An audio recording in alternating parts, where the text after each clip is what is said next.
మామూలుగా సమాజం ఎప్పుడు ముందుకెళ్తుంది, చైతన్యం ముందుకెళ్తుంది, చైతన్యం విస్తృతం అవుతుంది, అలాంటి కొన్ని అంచనాలు ఉంటాయి. ప్రోగ్రెసివ్ అంచనాలు, కొంచెం పాజిటివ్ అంచనాలు ఉంటాయి. కానీ డిజిటల్ మీడియా వచ్చేసిన తర్వాత వాతావరణం చాలా రకాలుగా మారిపోయింది. ఒకప్పుడు బహుశా కత్తి పద్మారావు గారు మీరు అంటే రకరకాల ఉద్యమాల్లో కలిసి ప్రయాణం చేస్తున్న కాలంలో చాలా బ్రౌజింగ్ ఉపన్యాసాలు ఉండేవి, చాలా తీవ్రమైన ఉండేవి నాస్తికోద్యమంలో ఉన్న వాటిలో. ఇప్పుడు బైరి నరేష్ గారు వాళ్ళు చేస్తున్న మాటల కంటే చాలా చాలా తీవ్రమైన పదజాలంతో, చాలా ఎక్స్ట్రీమ్ పదజాలంతో కత్తి పద్మారావు లాంటి వాళ్ళు ఉపన్యసించిన రోజులు ఉన్నాయి. అయినా ఇప్పుడు ఇంత దాడులు, ఇంత మూకోన్మాదము, ఇంత తీవ్రమైన ఇది మనం చూడలేదు. దీని వెనక కూడా ఈ సామాజిక వాతావరణం, రెండు రకాల వాతావరణం, ఫిజికల్ గా వచ్చిన, సామాజికంలో వచ్చిన ఒక రకమైన ఏర్పరిచిన ఎంబోల్డెన్ అంటాం కదా, కొన్ని సర్టన్ ఎలిమెంట్స్ ని ఎంబోల్డెన్ చేయడం, అటువంటి ఒక ఎన్విరాన్మెంట్ ఉన్నది. డిజిటల్లోనూ కూడా డిజిటల్ మాబోక్రసీ అంటాం. మాకు డెమోక్రసీ బదులుగా మాబోక్రసీ రావడం ఉన్నది. వాస్తవానికి ఇవాళ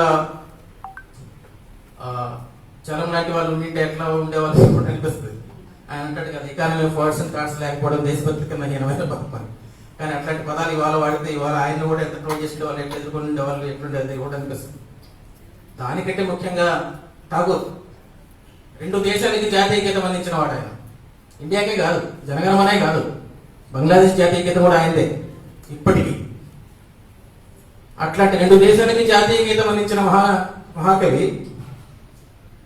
కానీ ఆయన రచనల నిండా చాలా వ్యంగ్యం ఉంటుంది. మీ ఇతర రచనలు చదివితే, ముఖ్యంగా దేశభక్తి మీద, నేషనలిజం మీద, కాన్సెప్ట్ ఆఫ్ నేషనలిజం మీద, దాని మీద విపరీతమైన వ్యంగ్యం, మామూలు వ్యంగ్యం కాదు ఆయన. విపరీతమైన సెటర్లు, కోట్స్, దాని మీద విమర్శ ఉంటుంది ఆయన దాంట్లో. మరి ఠాగూర్ మరి ఇవాళ దేశభక్తి జాతీయ గీతాన్ని అందించిన ఠాగూర్ కూడా ఇవాళ దేశంలో ఉండేవాడు అనుకుంటే అని ఆశ్చర్యం వస్తుంది. ఇట్లా వాతావరణం చాలా రకాలుగా మారిపోయింది. ఇవాళ కల్లోలం చూస్తూ ఉన్నాం. ఫేక్ న్యూస్ పేరుతో ఎంతమంది చంపారు.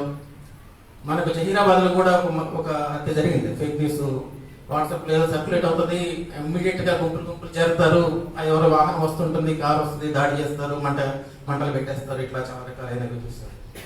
సో ఇట్లా వాతావరణంలో అసలు వాస్తవానికి ఇవన్నీ ఎగ్జాంపుల్స్ ఎన్నైనా చెప్పుకోవచ్చు. It takes lot of time. నేను వాటి జోలికి ఎక్కువ పోను. ఇప్పుడు కొన్ని పాయింట్ గా మాట్లాడుకున్నాను. డిజిటల్ మీడియాలో ఉన్న ధోరణులు, ప్రధానమైన ధోరణులు ఏంటనేది కొంత క్లుప్తంగా నేను చెప్పుకోవాల్సిన అవసరం ఉన్నది. ఒకటి, నువ్వు కోరుకున్న సమూహానికే నీ సందేశం అందించే అవకాశం తక్కువ. నువ్వేదో పెడతావు పోస్ట్, ఏదో హిందీ ఆధిపత్యం పోవాలా అనేది పెడతావు. హిందీ ఆధిపత్యము చాలా ఎక్కువ ఉన్నది, మరి పోవాలా పెడతావు. కిందన ఎవరో వస్తారు, నాకు సాహిర్ లూత్ఫియానికి పాటలు అంటే చాలా ఇష్టం అండి. సాహిర్ పాటలు ఎవరికి ఇష్టం లేదు? కాంటెక్స్ట్ ఏమిటి? కాంటెక్స్ట్ హిందీ ఆధిపత్యం కావాలని పోస్ట్ పెట్టా. నువ్వు కింద వచ్చి సాహిర్ లూత్ఫియానికి పాటలు చాలా ఇష్టం అంటే అని పెడతావు. కాంటెక్స్ట్ తో సంబంధం ఉండదు. ఎదురుగా మనిషికి తెలియదు. మామూలుగా మనుషుల మధ్య సంభాషణ ఎట్లుంటాయండి? మనుషులు ఎదురు తెలుస్తుంది. బండివాడు, లేకపోతే ఇక్కడ కూరగాయలు అమ్మేవాడు, టీచరు, పొరుగుళ్ళు, ఎరుగుళ్ళు, తండ్రి ఏదో మన కాంటెక్స్ట్ ఉంటుంది. ఎదురుగా ఫిజికల్ గా మాట్లాడుకునేటప్పుడు ఈ కాంటెక్స్ట్ పోతుంది. ఎదురుగా మనిషి పట్ల ఒక రకమైన అవగాహన ఉంటుంది. ఎవరితో ఏ టోన్తో మాట్లాడాలి, ఎంత మాట్లాడాలని, ఇది పోతుంది. సో డిజిటల్ మీడియాలో నువ్వు కోరుకున్న సమూహాన్ని, ఒక పర్టికులర్ సమూహాన్ని మాత్రమే అడ్రస్. ఇప్పుడు దాకా ఇది వేదిక ఉంది. ఈ వేదిక తెలుసు, వచ్చిన వాళ్ళు ప్రోగ్రెసివ్, ఎంతో కొంత ప్రయత్నిస్తున్న వాళ్ళు, కొంతమంది విద్యార్థులు, ఏం మాట్లాడుతారు విందామని వచ్చిన వాళ్ళు. ఈ సమూహం ఒక బ్రాడర్ గా కనీసం ఒక అంచనా వేయడానికి ఒక ఏదో ఉంటుంది. కానీ సోషల్ మీడియాలో మీరు కోరుకున్న సమూహానికి మీరు అడ్రస్ చేయలేదు. ఎవరో ఎక్కడి నుంచో మెరుపు లాంటి వస్తాయి, దాన్ని గిరిల దాడులు వస్తుంటాయి, ఎక్కడి నుంచో ఎక్కడి నుంచో. దాని ట్రోల్స్ అంటాం, సైబర్ బుల్లింగ్ అంటాం, తర్వాత వద్దాం. అట్లా మన చరణ్ గారి డైలాగ్ లా ఉంటుంది. సంజయ్ కేసు చూస్తుందా అంటే అది చాలా చిన్న ఎగ్జాంపుల్, సంజయ్ ఎవరని అడిగినట్టుగా. కాబట్టి ఇట్లా రకరకాలు. అట్లాగే సోషల్ మీడియాలో రెస్పాన్సెస్ కి ఆలోచించే వ్యవధి ఉండదు. వ్యవధి ఉండదా అంటే నువ్వు ఇమీడియట్ గా రెస్పాండ్ అవుతావు. నీ చేతిలో మొబైల్ ఉంటుంది, దునియా ముట్టిమే కదా ఇవాళ. సో దునియా ముట్టిమే, ఈ చేతిలో ఉన్న దునియా నీకు ఇమీడియట్ గా రెస్పాండ్ అవుతావు. నీకు ఆలోచనకి మనిషి దేనికైనా ఒకటి ఏదైనా విమర్శ, ఒక ఆలోచన, ఒకటి ఏదైనా ప్రతిపాదన వచ్చినప్పుడు నువ్వు దాని మీద చర్నింగ్ ఇంటర్నల్ ఏదో ఒక టైం ఉండాలి కదా రెస్పాన్స్ కావడానికి. కానీ సోషల్ మీడియా ఏం చేస్తుంటే అది ట్రిగ్గర్ చేస్తుంది ఇమీడియట్ గా. దట్ ఇమీడియట్ ట్రిగ్గర్ నేను ఆలోచించేదాన్ని తీసేస్తుంది. అంటే తక్షణ స్పందన ఇస్తావు. తక్షణ స్పందన ఎట్లుంటే మనకు అందరూ తెలుసు, ఇంపల్సివ్. సో నీలో ఉన్న బ్రెయిన్ సంబంధించిన ఆలోచన పరమైన దానికంటే కూడా నీ ఇంపల్సివ్ స్పందనలకు ప్రాధాన్యం ఉంటుంది. సోషల్ మీడియాలో ఉన్న అదొక ప్రమాదం ఉన్నది. అట్లాగే నార్సిజం. నేను అనేది సెల్ఫీ యుగం కదండి. కాబట్టి సెల్ఫ్ ఇస్ ఎవ్రీథింగ్. అహం మొత్తం నేనే. ఈ నార్సిజం తెలియకుండానే ప్రవేశిస్తుంది. ఏదో కొంతమందికి ఉంటుందని అనుకోకర్లేదండి. నార్సిజం ఎంతో కొంత ఎలిమెంట్ అందరిలో ఉంటుంది. అందరిలోనూ అన్ని ఎలిమెంట్స్ ఎంతో కొంత ఉంటాయి. ఆ వాతావరణం దేన్ని పెంపొందిస్తుంది, చుట్టుపక్కల ఉన్న సామాజిక వాతావరణం దేన్ని కంట్రోల్ చేస్తుంది అనేదే ఒక రకమైన కీలకమైన పాయింట్. అన్ని అందరిలో ఉంటాయి. కాబట్టి నార్సిజం అనేదాన్ని విపరీతంగా, నేను అనేదాన్ని విపరీతంగా పెంచేస్తుంది. దానివల్ల వచ్చే ప్రమాదం ఉంది. ఎందుకంటే నేను దాటి చూడలేనితనము, నా అభిప్రాయాలను దాటి చూడలేనితనము, ఇట్లాంటి ఒక కుచించుకుపోయేటువంటి ఎన్విరాన్మెంట్ ని అది ఒక దాన్ని పెంపొందిస్తుంది. ఇది కాకుండా సాధారణంగా ఈ లైక్స్, కామెంట్స్, షేర్స్ మనం అనుకుంటాం మేము వాటిని దూరము, నేను చాలా కంట్రోల్ అండి, నేను అవి పట్టించుకోండి, మేము లైక్స్ వస్తే ఏముంది. తెలియకుండానే నువ్వు కూడా ఎన్ని లైక్స్ వచ్చినాయి, ఎన్ని షేర్లు వచ్చినట్టు పెడుతుంటారు కొంతమంది. ఇది పెడితే 1000 వచ్చినాయి, వాళ్ళు పెడితే 100 వచ్చినాయి. తెలియకుండానే there is a discourse around likes, shares, comments because that is the way you are measuring the value of your comment, the value of your post. కాబట్టి నీ వాల్యూ చివరికి ఏ స్థాయికి పోతుందంటే లైక్స్, కామెంట్స్, షేర్స్ లేకి పోతుంది, కౌంట్ అవుతుంది. So అది ఒక ప్రమాదం అనేది మనకు తెలియకుండానే అందులో కూరుకుపోయే ప్రమాదం ఉంటుంది. మేము ఎంత నిగ్రహంగా ఉన్నాము, పెద్దవాళ్ళము, చాలా మెచ్యూరిటీ ఉన్న వాళ్ళము, రకరకాల ఏదో అనుకుంటాం. కానీ ఏదనుకున్నా కూడా ఎంతో కొంత ఇంపాక్ట్ చూపిస్తుంది. బికాస్ అది అడిక్షన్ కాబట్టి, సోషల్ మీడియాలో అడిక్టివ్ లక్షణం ఉంటుంది కాబట్టి ఎవరు కూడా దానికి పూర్తి దూరంగా ఉండే అవకాశం లేదు. ఎంత దూరంగా ఉంటావు అనేది కానీ పూర్తి దూరంగా ఉండే అవకాశం లేదు అడిక్షన్. ఇవి కాకుండా సోషల్ మీడియాలో ఇప్పుడు ట్రోల్స్ కి సంబంధించిన ఈ క్రిమినల్ పర్సెప్షన్, దానికి సంబంధించిన యాంగిల్స్ వద్దాం. Anonymity and impurity. సోషల్ మీడియాకి వచ్చేసరికి వాడు ఎవడో ఏదో పెట్టుకుంటాడు, ప్రణయ్ 0012, స్మైలీ 309, ఎవడో తెలియదు, ఎందుకో తెలియదు, ఎవడో వస్తాడు. అనానిమిటీ క్రిమినల్ మెంటాలిటీని దారితీస్తుంది. ఎందుకంటే వాడు అనానిమస్ గా పేరు తెలియకుండా రావచ్చు కాబట్టి ఈ ప్లేస్ లేకి, మన ఇంట్లోకి రాలేదు, ఫిజికల్ స్పేస్ లేకి రాలేదు కదంటే అనానిమస్ పర్సన్. కానీ ఇక్కడ అనానిమస్ గా వాడు ఎక్కడైనా ఎంటర్ కాగలడు, జ్వరపడగలడు.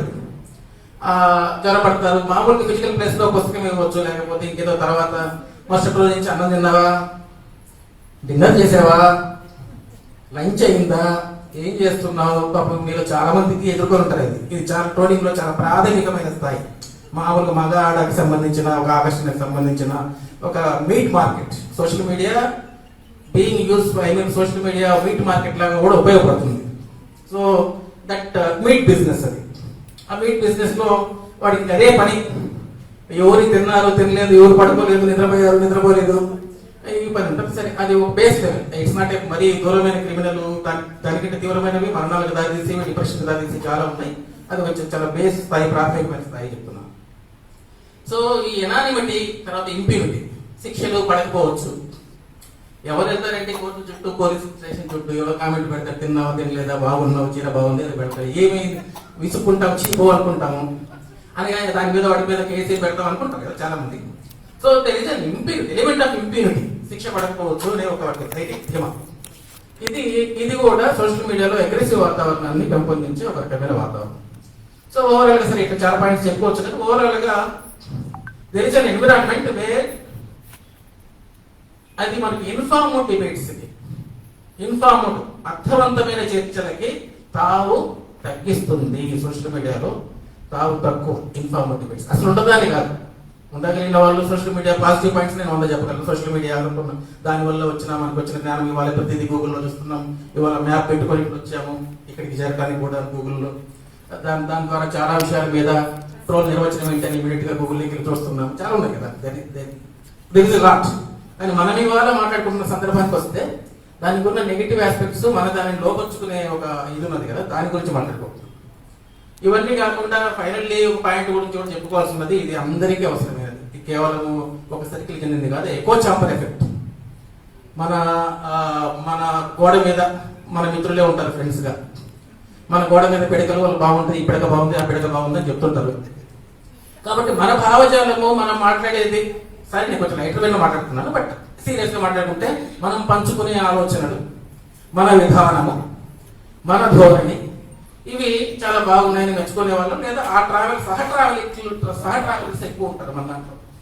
కాబట్టి మనకు తెలియకుండా ఇదేదో బాగా మెజారిటీ, ఇదేదో బలమైనది సమాజంలో అని మన భావాలను మనకు తెలియకుండా రీఇంపోజ్ చేసుకొని ఇంకో చాంబర్ ఎఫెక్ట్ అంటాం దాన్ని నమ్ముతుంటాం.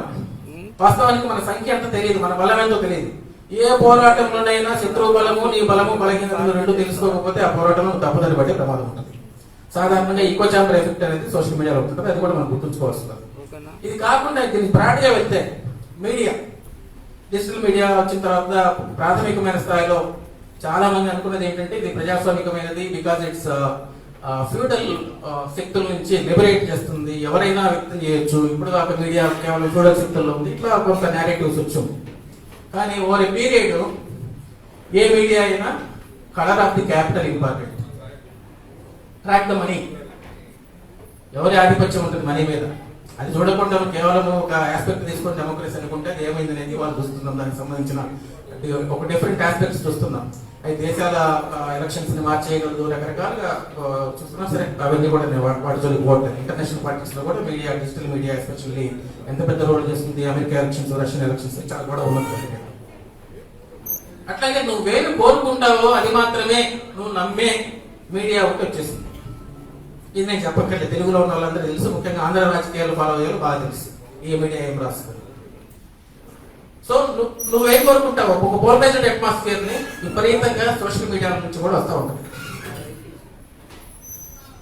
అందులో నుంచి అది ఒక్కటే కాకుండా ఒక విచిత్రమైన అసత్యాలను ఎస్టాబ్లిష్ చేయడము, అసత్యాలను నమ్మడము, ఇది కూడా ఒకటి విపరీతమైన ప్రచారం సోషల్ మీడియాలో నడుస్తూ ఉంటుంది. సరే, ఎన్ని రకాల ఫోటోలు వస్తాయి మీరు అందరూ చూసే ఉంటారు, ఫేక్ ఫోటోస్, ఫేక్ ఇమేజెస్. 8 రూపాయలకి ఉత్తరాదిన పుష్కర్ అనే ఒక పట్టణం ఉంది, దాని మీద ఈ మధ్య ఒక రీసెర్చ్ వచ్చింది. అక్కడ ఒక ఏజెన్సీ ఉంది, వాడు 8 రూపాయలకి ఫేక్ ఫోటో తయారు చేయగలడు. ఎవరైనా 8 రూపాయలే విలువ, జస్ట్ 8 రూపీస్. ఒరిజినల్ గా యాజ్ ఇట్ ఈజ్ గా ఫేక్ ఫోటో తయారు చేసి పంపించగలడు. వాడిని వాడు పెద్ద ఏజెన్సీగా మారుతున్నాడు. వాటిని వాళ్ళ చాలా ఏజెన్సీస్ వాడుకుంటున్నాయి ఇండియాలో, ఎలక్షన్ ఏజెన్సీస్, చాలా పార్టీస్ అతని క్లయింట్స్ గా ఉన్నాయి. It's just an example, iceberg.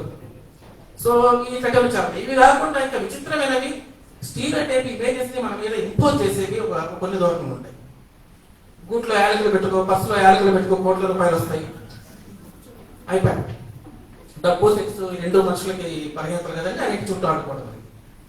అసత్యాల విషయానికి వస్తే మనం కెనడాతో ఇండియాకు చిన్న వివాదం రాగానే ఒక పోస్టులు చూసాను, కొంతమంది ఎవరు చేస్తుంటారు వీడియోస్ చూసాను. కెనడా అడక్కు తింటుంది, ఇండియా వెలిగిపోతుంది, అది సారాంశం అండి. కెనడా అడక్కు తింటుంది, ఎట్లుంది నాశనం, వగైరా వగైరా. ఇండియా విరిగిపోతుంది. ఇండియా విరిగిపోవడం వరకు నాకు బాధ లేదు, విరిగిపోవాలని కోరుకుంటా కదా ఆబ్వియస్లీ. కుక్కకు కూడా తన ప్రాదేశికమైన ప్రాంతం పట్ల మక్కువ ఉంటుంది, దేశం పట్ల మక్కువ ఉండటం అనేది తప్పే కాదు. కానీ అసత్యాలను ప్రచారం చేయడం ఉంది కదా. ఇండియా నుంచి కెనడా పోతున్నారా ఉద్యోగం కోసం, కెనడా నుంచి ఇండియాకి వస్తున్నారు. దాని జీడీపీ ఎంత, మన జీడీపీ ఎంత, దాని పర్ క్యాపిటల్ ఇన్కమ్ ఎంత, మన పర్ క్యాపిటల్ ఇన్కమ్ ఎంత, ఏం సంబంధం లేదు. కానీ ఎంతమంది చూసారండి? ఒక్కసారి ఆ వీడియో చూడండి, 2 లక్షల మంది చూశారు. సో నువ్వేం కోరుకుంటున్నావో అది చూసి ఆనందించడం అనే ప్రక్రియ మీడియా పేరుతో రావడం అనేది పెరిగింది. అది ఒక విచిత్రమైన ధోరణి, చాలా ప్రమాదకరమైన ధోరణి లాంగ్ టర్మ్ లో. ఇంకా రీఇన్ఫోర్స్, నీ పిల్లలు పక్కోడితో పోకుండా ఉండాలంటే నువ్వేం చేయాలి? I'm sorry to say this example, కానీ మీరు ఎవరన్నా చూస్తున్నారో లేదో నాకు లేదు. ఒక పర్టికులర్ ఛానల్ ఉంది, ఒకటే కాదు, కానీ దాని క్లోన్స్ చాలా ఉన్నాయి. మరి ఇవాళ దానికి విపరీతం కోట్ల మంది వ్యూస్. నువ్వు నీ పిల్లల మీద పట్టు కాపాడుకోవాలంటే ఏం చేయాలి? జస్ట్ ఇట్లాంటి ఎగ్జాంపుల్స్. ఎవరు ఏమేవారు, ఎవరు ఏం చర్యలు లేవు. అది ఎట్లా నడుస్తుందంటే అది బీభత్సంగా నడుస్తుంది, మామూలు కాదు. అంటే స్త్రీల మీద ఆధిపత్యము సంపాదించడం అట్లా సీరియస్ టోన్లో మాట్లాడుకుంటే.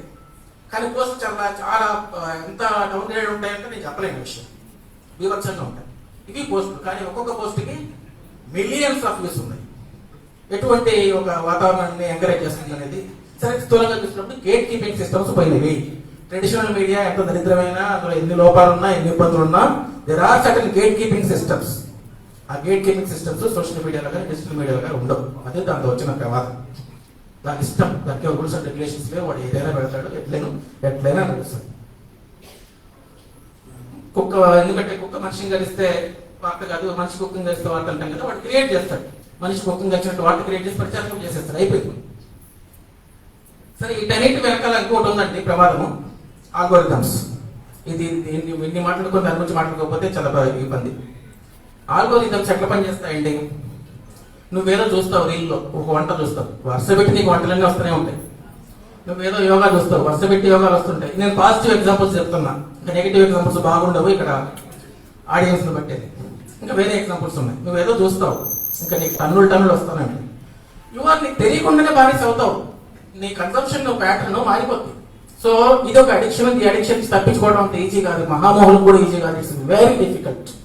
నువ్వు ఒకసారి ఆ రీల్స్ వాటిలోకి వెళ్ళావు, సో దానికి సంబంధించిన గొడవ అంతా ఉన్నది. సో ఇప్పుడు ఫైనల్లీ సరే ఇవి చాలా ఎగ్జాంపుల్స్ ఉన్నాయి దీనికి సంబంధించి. కాబట్టి కంపెనీస్ కెన్ కంట్రోల్ నీ ఆలోచన పద్ధతిని, నువ్వేం కన్సూమ్ చేయాలో, నువ్వేమి రోజువారీ చూడాలో, నువ్వేమి కొనాలో మాత్రమే కాకుండా నువ్వు ఆలోచించే పద్ధతిని కూడా కంట్రోల్ చేయగలిగినంత స్థాయిలో ఆల్గోరిథమ్స్ పనిచేస్తాయి. వాడు అటువంటి దాన్ని నీకు పుష్ చేస్తూ ఉంటాడు రోజువారీగా. నీ ఆ మెటీరియల్ నీకు వచ్చే సోషల్ మీడియాలో నీకు వచ్చే ఫీడ్స్, ఒక పర్టికులర్ ఫీడ్ వస్తుంది. ఎటువంటి ఫీడ్స్ ఎక్కువ మంది కన్సూమ్ చేస్తారంటే సింపుల్ బిజినెస్ దాంట్లో అనుకోండి. మనిషి ఎప్పుడు కూడా ఇంపల్సివ్ రెచ్చగొట్టే వాటిని, సెక్స్, డబ్బు, వీటికి సంబంధించిన వాటిని ఎక్కువ కన్సూమ్ చేస్తారు బేసిక్. అది ఎందుకంటే బేసిక్ మానవ దాంట్లో ఉన్న ఎలిమెంట్స్ లో ఇమ్మీడియట్ గా ట్రిగ్గర్ చేసే పాయింట్స్. సో ఆబ్వియస్లీ ఏం కన్సూమ్ చేస్తారండి హ్యూమన్స్, నేను చెప్పక్కర్లేదు. సో అట్లా సోషల్ మీడియా ఉన్న ఒక దీని డైమెన్షన్స్, అల్గోరిథం, మెకానిజం, బిజినెస్, దాంతో పాటుగా భావజాలం, స్టీరియోటైప్ భావజాలము. ఎవరైతే గొంతు పెంచుతుంటారో, ఎవరైతే చైతన్యవంతుని ప్రశ్నిస్తుంటారో వాళ్ళందరికీ వాళ్ళ ప్లేస్ చూపించడం. అంటే వాళ్ళందరినీ కూడా ఇదిగో నీ ప్లేస్ ఇది కాదు, నువ్వు పోయి అక్కడ కూర్చో అని చెప్పడం. దానికి సంబంధించిన ఒక ఎన్విరాన్మెంట్ ఒకటి ఎంత విస్తృతంగా కనిపిస్తుంది అనేది అది చెప్పడం కోసం ఎగ్జాంపుల్స్ అని చెప్పాను. నా ట్రోల్స్ దగ్గరికి వస్తాం. ట్రోల్స్ అనే పర్టికులర్ పాయింట్, అది ట్రోల్సా, సైబర్ బుల్లింగా, లేకపోతే థ్రెడ్సా, ఇవన్నీ కలగలిసిపోయి ఉన్నాయి. వాటి మధ్య పోరస్ బార్డర్స్ ఉన్నాయి. వాస్తవానికి ట్రోల్ సైబర్ బుల్లింగ్ గా మారచ్చు, అది థ్రెట్ గా కూడా మారచ్చు. ఎక్కువ మంది వాళ్ళు ఎదుర్కొంటున్నది థ్రెట్స్. యాక్చువల్గా ట్రోల్స్ మాత్రమే కాదు, థ్రెట్ స్థాయిలో ఉంటుంది. సైబర్ బుల్లింగ్ ఎక్కువ నడుస్తుంది. ట్రోల్స్ అంటే కేవలం ఏదో అసహనానికి గురి చేయడం. ఒకడేదో వస్తాడు, ఆవు ఇంటికి ముందు పేడేసినట్టుగా ప్రతి గోడ మీద ఒక బెడకేసిపోతుంటాడు. ఊరికే ప్రతి గోడ మీద ఒక ఎక్స్ప్లెయిన్, ఒక జ్ఞాన గులిక, ఒక జ్ఞాన పిడక ఒక వేసిపోతా ఉంటాడు అన్నట్టు అన్నిటి మీద, అవసరం ఉన్నా లేకపోయినా. అది కూడా ట్రోలే, అంతేం కూతురు ఉండదు. కానీ ఊరికే విసిగిస్తాడు, ఊరికే అన్నింటి మీద పిడక వేసుకుంటూ వెళ్ళిపోతుంటాడు. అంతే, పని పాట ఉండదు కాబట్టి.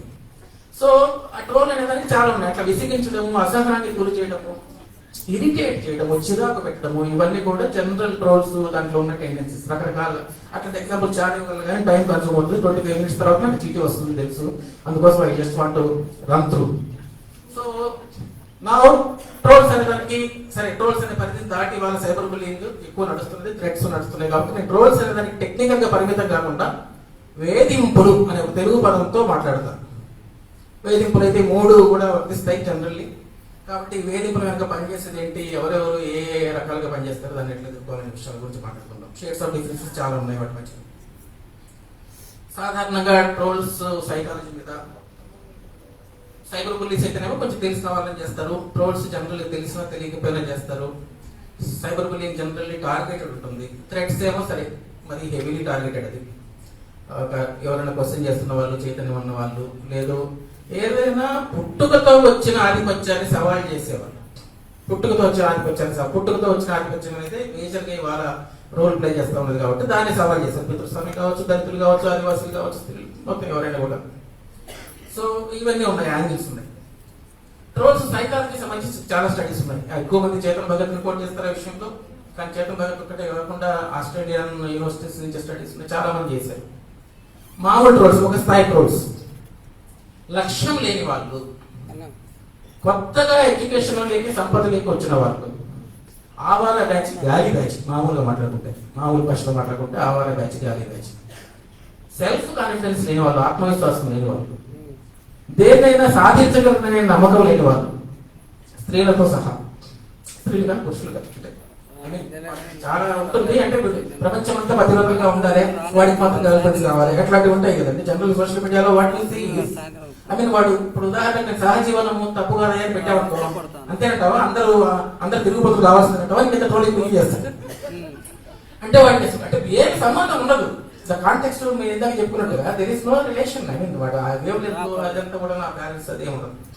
సో జనరల్ ట్రోల్స్ ని సైకాలజీ ఎట్లా ఉంటుంది అనే దానికి కొత్తగా ఎడ్యుకేషన్లోకి వచ్చిన వాళ్ళు, దేన్ని పొందలేని వాళ్ళు, పొందుతామని నమ్మకం లేని వాళ్ళు, సంపద కానీ సక్సెస్ కానీ జీవితంలో ఏదైనా ఒక లక్ష్యము ఒక గోల్ లేని వాళ్ళని ఇట్లా చాలా బ్రాడ్ నిర్వచనాలు ఇచ్చి ఉన్నారు. అట్లాగే రెండో రకమైన ట్రోల్స్ ఈర్ష్య, అసూయ, ద్వేషము. అవతల వాళ్ళకి ఏది పేరు వచ్చింది, అవతల వాళ్ళకి ఏది గుర్తింపు వచ్చింది, నాకు గుర్తింపు రాలేదు. గుర్తింపు అనేది వాళ్ళ క్యాన్సర్ కంటే ప్రమాదకరమైన తెలుగు నేల మీద ఇది విత్ ఇన్ సర్కిల్స్ లో జరిగేటువంటి గుర్తింపు అనేది వాళ్ళ క్యాన్సర్ కంటే ప్రమాదకరంగా పరిణమించింది విత్ ఇన్ సర్కిల్స్ లో కూడా, ప్రోగ్రెసివ్ సర్కిల్స్ లో కూడా. దీనికి సంబంధించిన ఒకటి దీనికంటే ప్రధానంగా ఇవాళ ఎదుర్కొంటున్నది, బహుశా ఇవాళ అందరం చర్చించాల్సింది, అవసరమైంది, కోరుకుంటున్నది భావజాలపరమైన ట్రోలింగ్. ఫస్ట్ ఏమో ఆవార బ్యాచ్, గాలి బ్యాచ్ నేను చెప్పాను. రకరకాల ట్రోల్స్ వస్తారు, పోతారు, ఏదో మాట్లాడుతుంటారు, దానికి సంబంధించి అసహాయానికి గురి చేస్తారు, ఇరిటేట్ చేస్తారు. ఇంకొంతమంది టార్గెట్ అసూయతో, ద్వేషంతో, లేకపోతే ఈర్ష్యతో, గుర్తింపు, రకరకాల కారణాలు ఇచ్చా వాళ్ళు ట్రోలింగ్ దిగుతారు. అన్నిటికంటే కీలకమైనది, ప్రమాదకరమైనది భావజాలపరమైనది. భావజాలపరమైన ట్రోలింగ్ ప్రధానంగా ఒక కొత్త తరపు చైతన్యాన్ని ప్రశ్నని అనగదొక్కడానికి వచ్చి ట్రోలింగ్. ఎవరైతే ప్రశ్నిస్తుంటారో ప్రధానంగా నేను మళ్ళీ అక్కడికే వస్తాను. మేజర్ డివిజను, నీ పుట్టుక చూసి గర్వపడుతున్నావా, నీ ఆచరణ చూసి గర్వపడుతున్నావా, అది మనిషిని తెలిసే అంశం.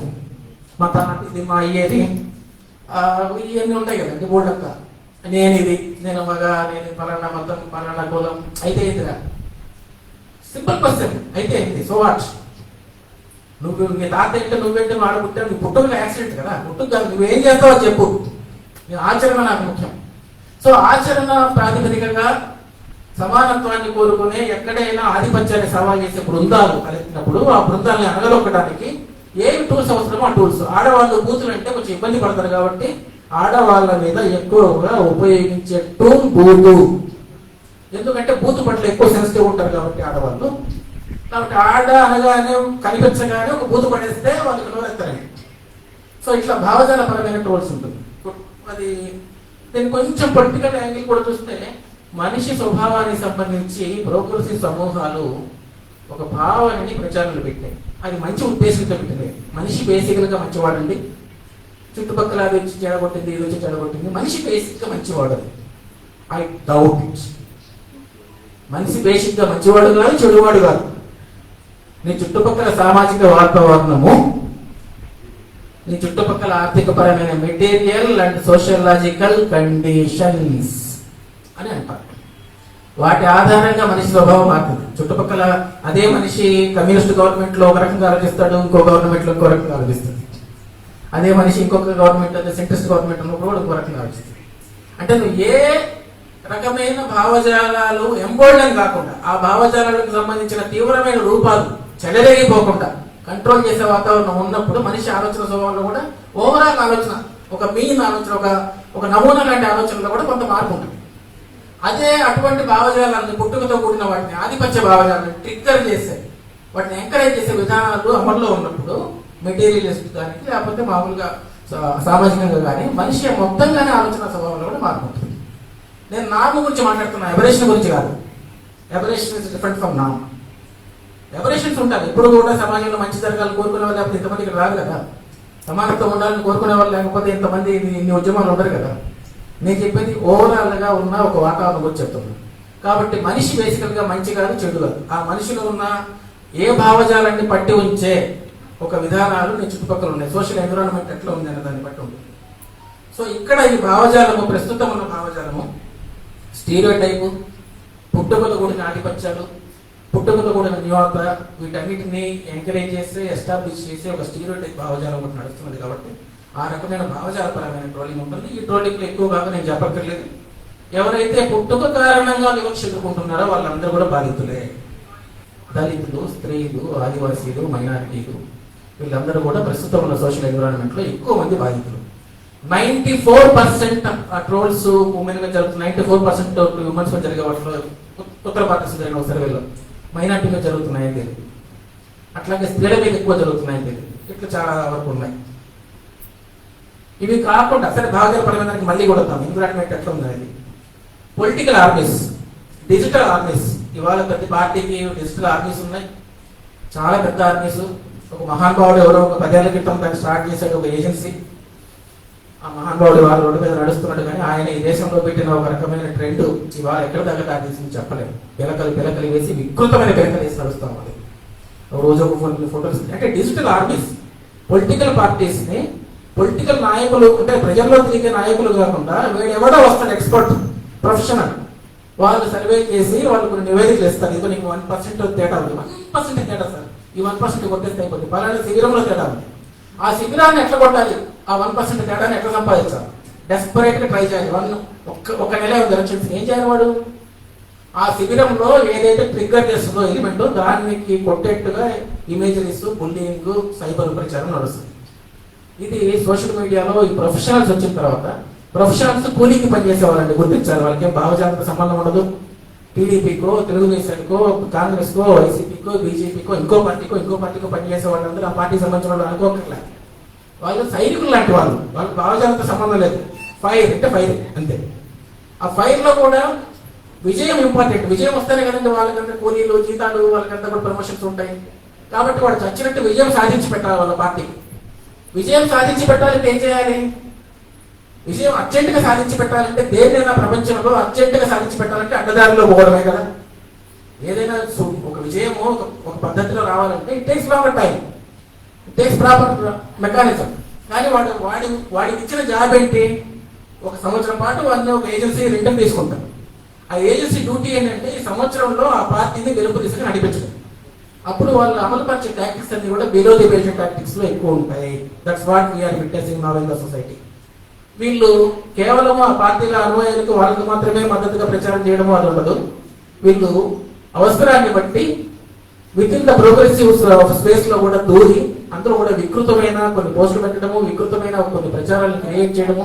ఎందుకంటే వాళ్ళకి ఈ న్యూట్రల్ గా ఉన్న డెమోక్రాటిక్ ఫోర్సెస్ యొక్క సపోర్ట్ కూడా అవసరం, యాక్సెప్టెన్స్, లెజిటిమసీ కోసం. వాళ్ళు ఇటువంటి రోల్ ప్లే చేస్తూ ఉంటారు. ఈ డిజిటల్ ఆర్మీస్ ఒక ప్రమాదకరమైన పరిణామంగా ఇవాళ మనం చూస్తూ ఉన్నాం. ఎందుకంటే డెస్పరేట్ గా పనిచేస్తూ ఉంటారు.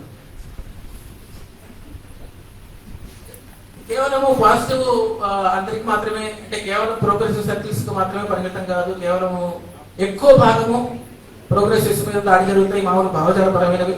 కానీ వాళ్ళకి మాత్రమే పరిమితమైనవి కావు, వ్యక్తులు కూడా రకరకాల జరుగుతాయి. కొన్ని దీనికి అపరేషన్స్ కూడా ఉన్నాయి.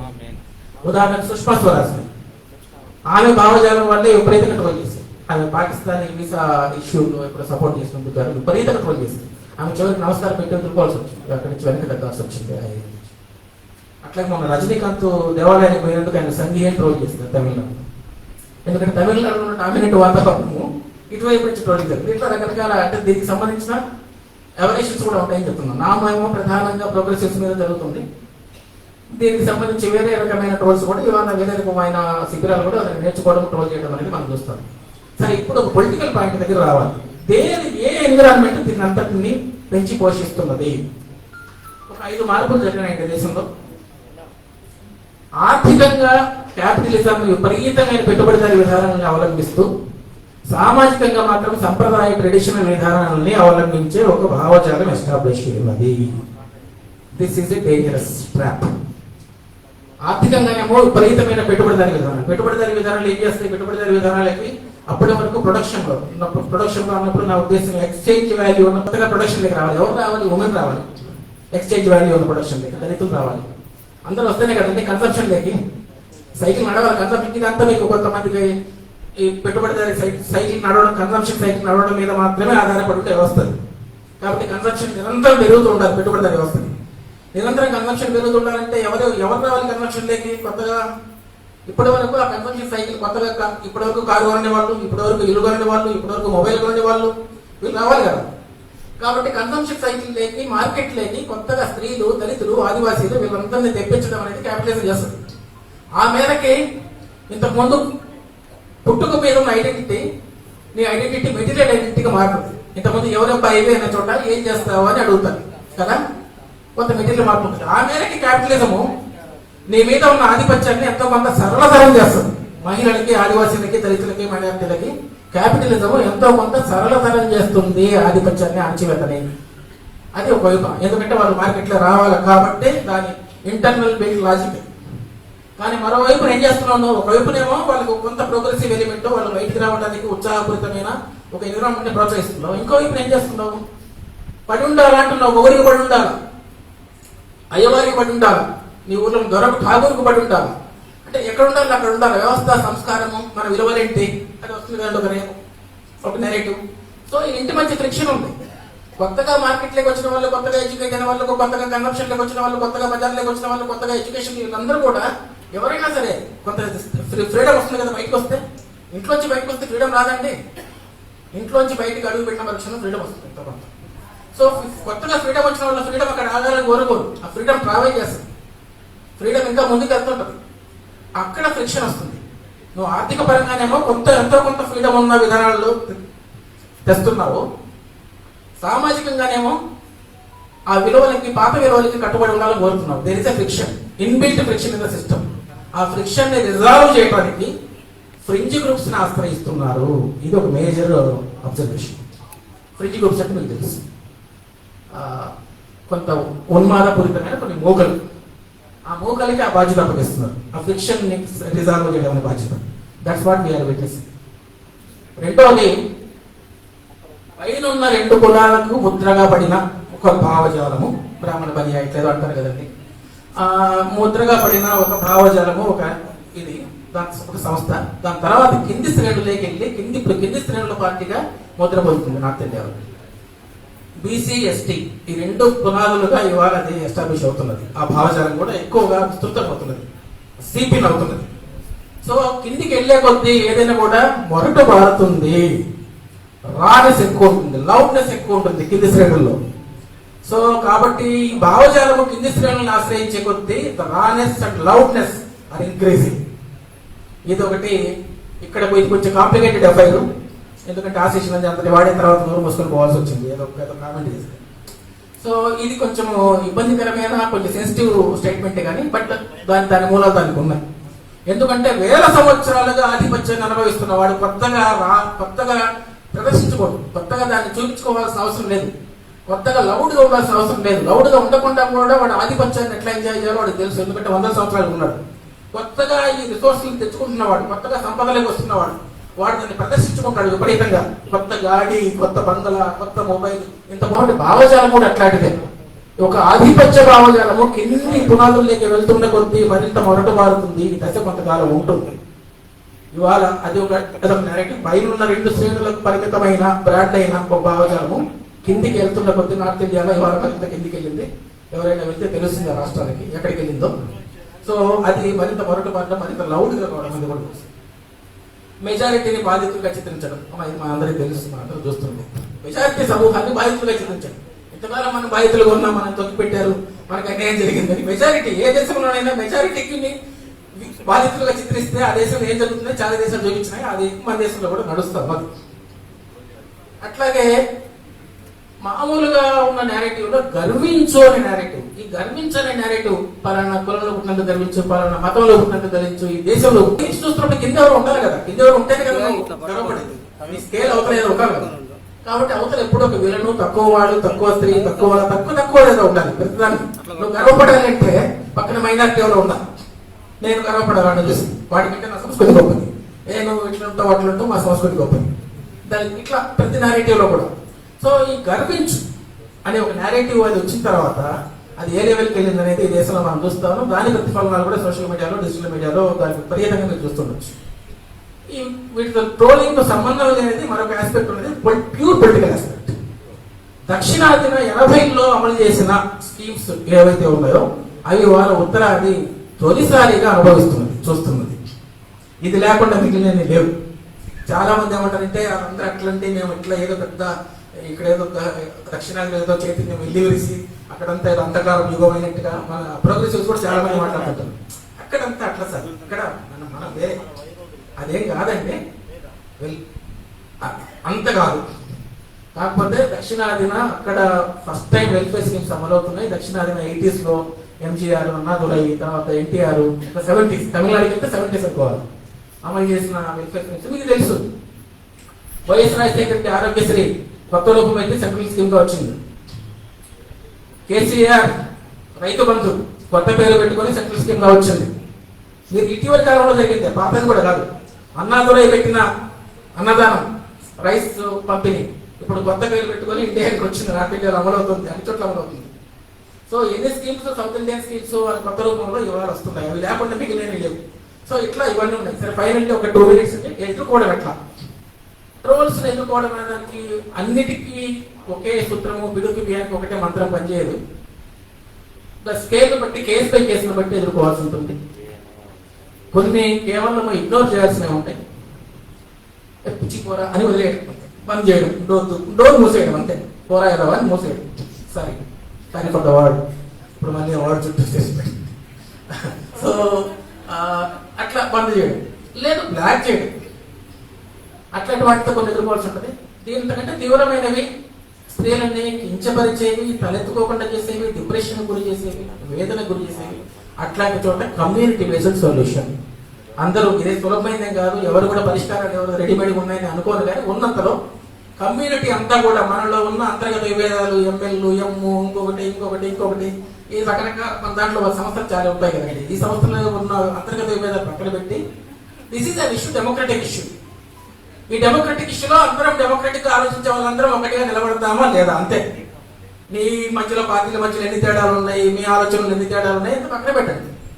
అదే ఇంత ప్రమాదం వచ్చింది, కారు చీకట్లు కమ్ముకొచ్చినాయి, నువ్వు ఇంకా నువ్వు ఉన్న అంతర్గత విభేదాలను క్రిటికల్లో పెట్టుకుంటే ఎలా, ఇంకా వాటి చుట్టూ క్లిక్ చేస్తే ఎలా. You have to come together, community based. ఇంకొకటి స్టేట్ ని అంటే లాని, చట్టాన్ని ఆశ్రయించక తప్పదు. ఒక దశ దాటిన తర్వాత చట్టాన్ని ఆశ్రయించక తప్పదు, జాగ్రత్తగా ఉండక తప్పదు. కాబట్టి బహుశా నేను కూడా ఇంతకంటే సొల్యూషన్స్ మన కంటి ముందు కనిపించేది లేదు. ఒకటి కమ్యూనిటీ బేస్డ్, స్టేట్ బేస్డ్. ఇంకొన్ని చోట్ల మైల్డ్ గా ఉన్న చోట, వదిలేస్తే పోతుంది అనుకున్న చోట ఇగ్నోర్ చేయడము, బ్లాక్ చేయడము, ఇటువంటి మార్గాలు మాత్రం ఉన్నాయి. ఇంకా ఏమైనా కూడా పరిష్కార మార్గాలు కనుక్కుంటే మంచిది. సో ఏదైనా కూడా ఫైనల్లీ ఒకటే మాట ఏంటంటే, ఇవాళ ఉన్న పరిస్థితుల్లో ఏ చిన్న వెలుగు, అన్ని చిన్న వెలుగులో ఒక దగ్గరికి రావడము, కనీసం ఒక వినువంటగా రూపొందించే ఒక రకమైన ప్రయత్నం చేయడం అనేది అవసరం అనేది ఒకసారి మరోసారి గుర్తు చేస్తూ థ్యాంక్ యూ ఫర్ దిస్.